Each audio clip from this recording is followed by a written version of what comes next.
গরম গায়ে কোন বাংলা দেওয়া আছে নেক হায়াত এবং ফিজা হায়াত সুস্থ হায়াত কামনা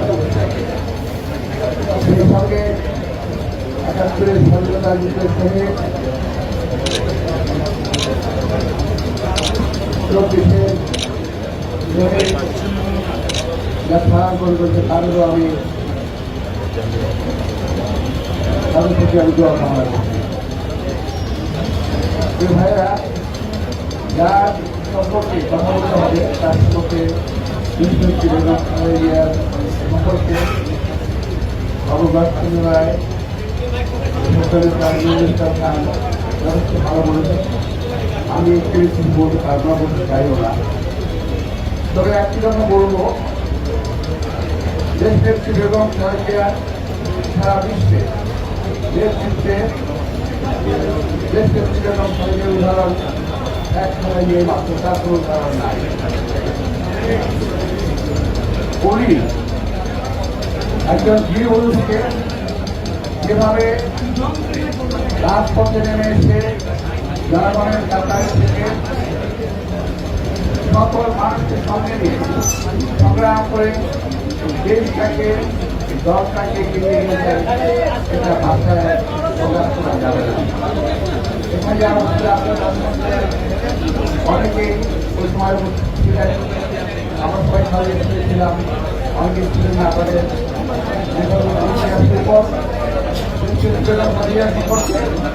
যে সমস্ত বই রাখা হয়েছে সেই বই রেখে কিছু করা যাবে না।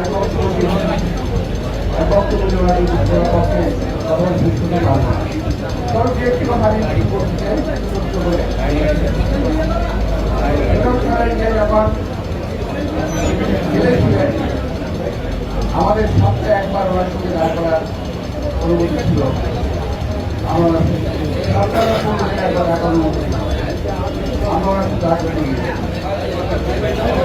আমরা দেখেছি অনেক রক্তের মধ্যে যে অবস্থা রেখে দেখা হয়েছিল, মানবের একটা অবস্থা রাখা হয়েছিল, ওখানে সাধারণ মানুষ হিসেবে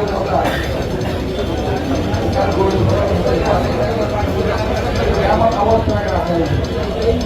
আমরা চেষ্টা করেছি বাইরে থেকে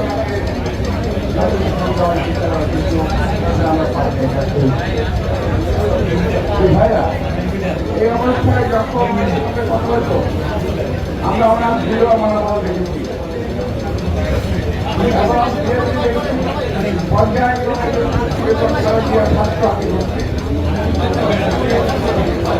বুঝতে পেরেছি ওই সময় ছাত্রদের সঙ্গে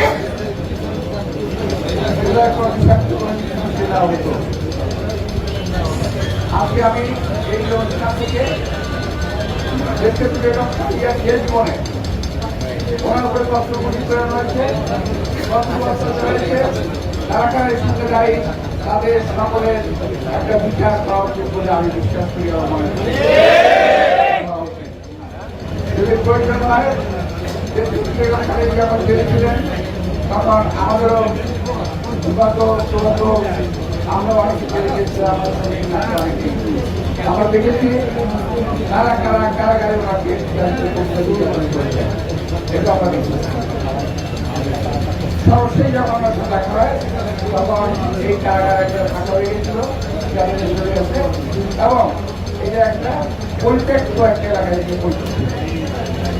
ওইখানে দেখতে পেলাম ঘরের মধ্যে কিছু দৌড়াদৌড়ি করতো, পোকামাকড় দৌড়াদৌড়ি করতো এবং কয়েকজন উপরি জেলার সুপারের কথা আমার মনে আছে, যারা তাকে কিছুটা সন্দেহ করেছে, শাস্তিপ্রাপ্ত হয়েছে, আবার তারা অন্যায়ভাবে তাকে ছাদের উপরে ফেলা দিয়ে দেশনেত্রী বেগম খালেদা জিয়া একটা অত্যন্ত দুঃসময়ে বাংলাদেশের জনগণের ষোলতম আরেকজন যারা আছেন, ওনার সাথে কাজ করেছি। আমাদের নেতৃত্ব মানবর আমার সামনের সঙ্গে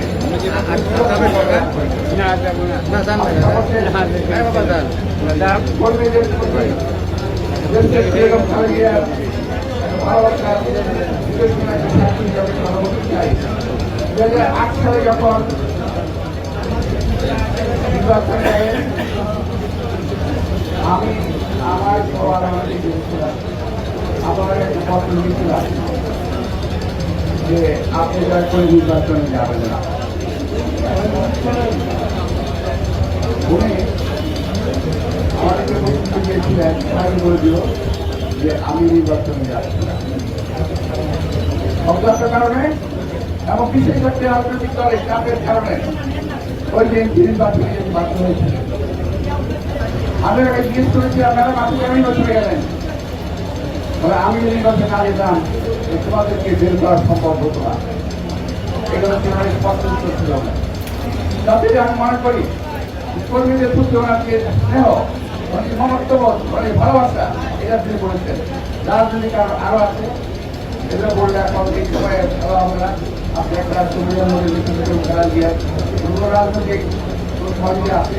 আমি আবারও বলবো কি কারণে দেশকে খেলা দিয়া সেই দিন এটা আজকে সময় দাবি এই কথা জনগণের সামনে প্রকাশ করতে হবে। আপনাদের সবাইকে আন্তরিক ধন্যবাদ। খেলা দিয়া সহ এই দেশে কি অর্থনীতি সাধারণ করেছেন, যে কোনো 71 থেকে আজকে 24 পর্যন্ত পালন করেছেন তাদের সমাজকে আমরা বক্তব্য করছি। সবাই ধন্যবাদ।